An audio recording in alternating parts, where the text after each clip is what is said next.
Hey, Life Science, we're going to continue studying botany by looking at plant physiology, specifically plants' dependence on water. Now, we all know plants need water, but why? What's up with that, plants? Why do you want water so much, and what do you want to do with it? Today, we'll find out. So, plants need water in order to do photosynthesis, which is a pretty good reason, seeing as how it makes them the basis of the food chain. And in doing photosynthesis, they combine energy from the sun with carbon dioxide from the air and water from the soil. And they make with it glucose, which is a simple sugar. C6H12O6 is the chemical formula, and a bunch of oxygen. But, that's all physical science, chemistry, mumbo jumbo. We're just talking about plants and water right now. So all you need to see is that water is on the left side of that equation because it's being consumed by the plant in its production of food. So plants manifest the amount of water they have in their systems with something called turgor pressure. So turgor pressure is caused by an organelle in plant cells called a central vacuole. A vacuole is just a little region bounded by plasma, just like the cell membrane is made out of a plasma membrane. So think of it like a little mini membrane inside of the cell. And this central vacuole is full of water. It's filled with water by osmosis, which is a process I will describe more at the end. So the central vacuole being full of water kind of swells it up, and it keeps plants stiff. If plants are losing water or low on water, they tend to get droopy and wilt. So this movement is called a nastic movement. That is a response to a stimulus such that the direction of the response is pre-programmed and not dependent on the direction of the stimulus. It means it's not a conscious choice, it's not some sort of recognition of the stimulus and then a decision to react to it. And it means that the response is not like directed toward the stimulus, but it's just something that happens. You can think of it kind of like if you've ever had your reflexes tested at the doctor and they hit your knee with that mallet, then your leg kicks out. It's not like if you hit from one side or the other, then your leg's gonna kick out one direction or the other, like towards the mallet. It's just straight up. So that's the idea of a nastic movement. It is a pre-programmed, unconscious reflex response to a stimulus that isn't directed toward the stimulus. Okay, so there are a couple different processes in plants that also use water. One is hydrolysis, and you could think of that as water breaking down large molecules. It's not the same thing as dissolving them. It is actually the water helping to destroy those molecules and break them down into their component parts or their elements. So plants don't store food as monosaccharides. That's just a fancy science word for simple sugars. They actually store their food as starch, which is a more complex sugar. So starch must be broken down by hydrolysis. Okay, so a plant produces simple sugars by photosynthesis, and then it stores those sugars in a more complex form. You can almost think of it like zipping a bunch of files, like compressing them. But when a plant goes to consume the food that it stored, it needs to break them back down. It uses water to do that. There's also transport. So transport is just, when a plant is making a material move from one part of its body to another part of its body. Plants require raw materials for biosynthesis, for making new materials, and the roots need to be fed, but they don't photosynthesize. I mean, how could they? They're underground. They don't get any sunlight. So you're going to need to use water to move nutrients around the plant. Say food that's produced in the leaves needs to move down to the roots.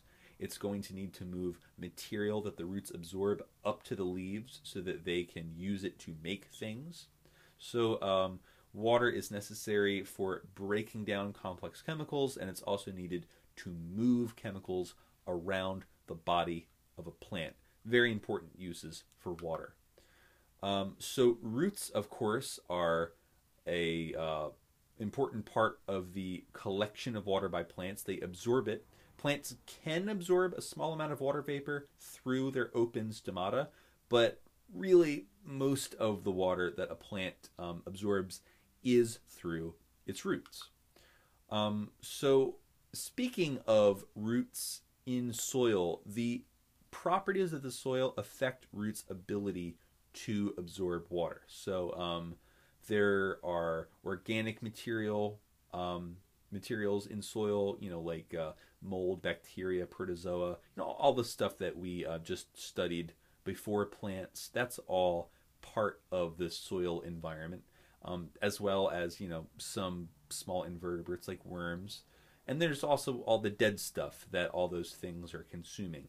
That's part of the soil that the roots have to deal with. But we've also got all the inorganic material like gravel, sand, silt, and clay. It's just all various different sizes of tiny little rock fragments. So the space between those fragments vary in size, and they're called pore spaces. Now obviously you can't put water in a rock, but you can put water between rocks. So the amount of water in soil is going to be partially determined by how much space there is between particles for the water to be collected in. Those are called the pore spaces. So large particles like gravel and sand can make large pore spaces, but the spaces are so big that the water can just run right through it.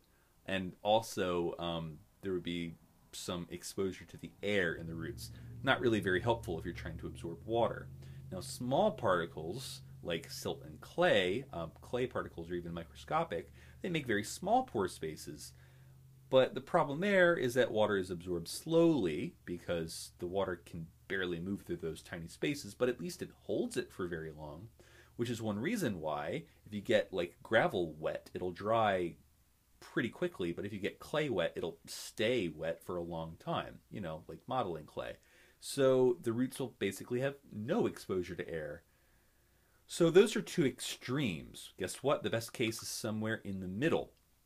You've got soil that's made of both large particles and small particles. You'll have large pore spaces and some small ones. You'll have a nice mixture of all of them. And so that's going to end up being the soil that is most conducive to the health of a plant. And a soil that is a combination of large particles and small particles has a funny sounding name. It's called loam. And you're going to learn a lot more about that in earth science. But be patient. We'll get there. So speaking of dependence on water from transport, you may remember a comparison between the vascular tissue of plants, xylem and phloem, to the blood vessels in animals, or in you. So if we think of xylem and phloem as the veins of plants, they have veins but no heart. They have no pump to move water through them. So it is, don't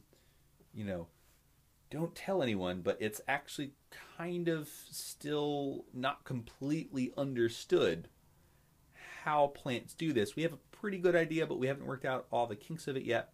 And there is a theory of how plants manage to transport water through their vascular tissue. It's called the cohesion tension theory.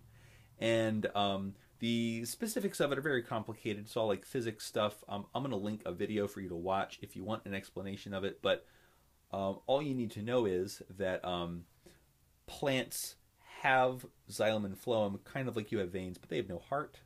So the transportation through their body works very, very differently from how transportation works in yours. Okay, so according to this theory, the stomata are open for photosynthesis, right? And water will evaporate out of the leaf. Water has a strong cohesion. In other words, water molecules are attracted to each other. And when the water evaporates out the top of a plant, then that causes a kind of negative pressure that kind of slurps water up through the rest of it. As I said, there's a lot more to it. It's quite complicated. I hope that the video will explain it to your satisfaction. But as I said at the beginning, I want to talk about osmosis for a second because that's going to be the subject of some labs you have. So back when you were learning about cells and organelles, you learned about the cell membrane and how some things can pass through a cell membrane. It is a semi-permeable membrane. One thing that can pass through a cell membrane is water, but there are some things that can't. Now, things tend to equalize and to balance out. If you mix very salty water and not at all salty water, mix them together, they become medium salty water. Extremes meet in the middle. But what if you have very salty water and not at all salty water separated by a semi-permeable membrane? Well, if that semi-permeable membrane lets salt water through, then they'll mix together just like they did before. But what if that membrane only lets water through? Well, in this case, the water will move to mix the saltier and the less salty water, but if only the if only the water can move, it's going to move in a way that might be kind of unexpected to you. It's going to move from the low concentration to the high concentration of salt. Okay? It moves from the less salty water to the more salty water.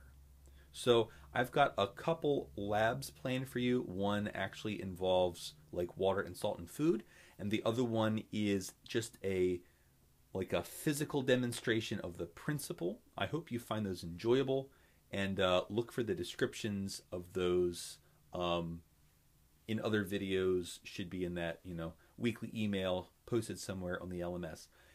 Anyway, until then, I've been me, you've been you, and I've been here, and you've been there. I don't know. Endings are hard.